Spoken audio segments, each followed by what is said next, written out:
What's going on, guys? Magdallan here with another farm strategy summary and review. Today we're going to be talking about speed farming in the Toxic Sewer map for map duplication drops, or as I've been affectionately calling the strategy, the Poop Tube Power Farm.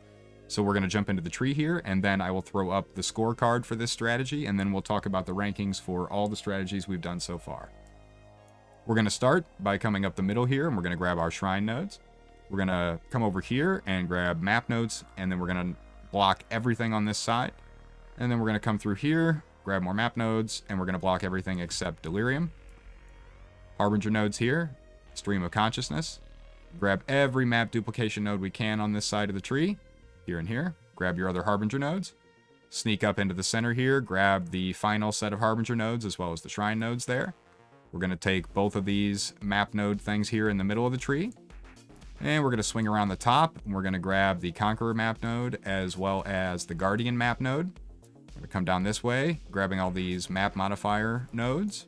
We are going to skip the synthesis map node up here, right there. And that is because I just didn't drop enough of them. I did maybe 200 maps and only got 2 or 3 synthesis maps. And none of them were Cortexes. It just doesn't seem like a valuable use of the points. Maybe I'm wrong. If you think I am, by all means, feel free to drop a few points or do a few more invitations than what I've done. Grab a couple extra points and throw them in there. Not a problem. We're going to come down here and grab Searing Exarch nodes. Grab the rest of them here. And again, grab every map duplication node that we can in this section of the tree. And that is about it. It's a very straightforward, simple tree. And let's get into my scorecard, and then we'll talk a little bit more about the strat as we go. And then, as I said, we'll talk about the rankings for everything we've done so far. All right, let's throw the card up, and I'll talk about all the different categories here. For fun, I'm giving this strategy a 9. This is a blast. You just open the map, smash through it in a minute, 2 minutes, however fast your particular build is, and you're on to the next thing. You're not worried about messing around with other extraneous league content, and it's just a good time all around. And so that's why I'm also going to give this a 9 for repeatability. You get into a really nice rhythm of open a map, clear it, open a map, clear it. It's really easy to just put 10 of these maps into your inventory, blast them all out, pick up a ton of loot, make a fair amount of cash, and you're just on to the next thing that you're doing. And so I couldn't be happier in terms of, like I said, the fun and repeatability is stellar for this strat. Scalability, I'm going to rate it at a 7. And it's fine. If you want to amp it up, you want to do some extra Harbingers or whatever, you could even modify the Atlas tree a little bit and throw some Essence on there. And that's all fine, but it is going to slow you down. And particularly if you're wanting to also use this strategy to farm for Sanctum runs, anything you do to scale it up is just going to slow you down. So we're going to give it a 7 on that score. And then for profit, I'm giving it an 8. I have found that the price for the Conqueror maps has remained basically the same, with maybe a little bit of a drop-off. And the Guardian maps are selling for exactly the same amount that they were 2 weeks ago when I initially drew this up. I had to do some other stuff in between, and so I came back today and reset up the Atlas and farmed for about an hour, and the prices on stuff, pretty consistent. So whatever profit I was making then is roughly what I think I would be making now. And so the consistency is there. And so we're going to give it an 8 for profit. And then for efficiency, maybe the highest score I've ever given in this series so far, at a 9.5.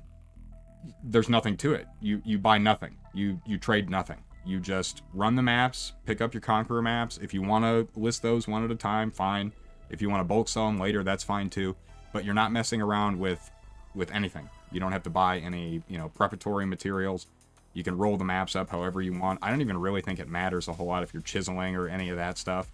I did a little bit of experimentation. I don't want to say it's scientific, but generally speaking, in comparison to other strategies that I've done, this is set it and forget it in a very positive and satisfying way.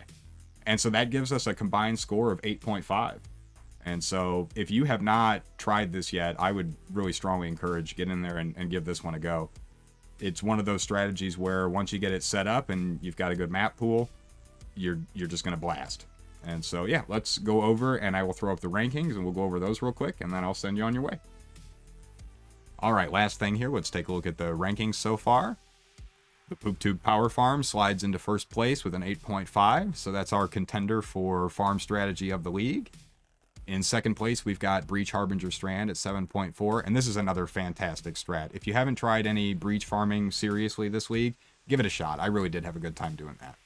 Then we have Blue Altar Crimson Temple at 6.9, and then Expedition Strand Low Investment at 6.5, and then at the bottom, Legion Harbinger Dunes with a 5.4.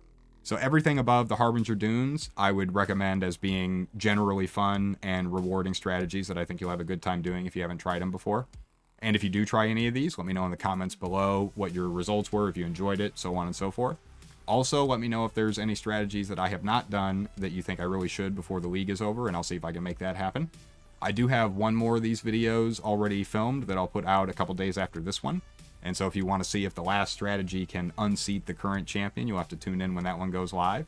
As always, if you found anything interesting or engaging in the video, please do hit the like and subscribe button. I'm climbing my way up to 1,000 subs, and I will see you in the next video. I appreciate you.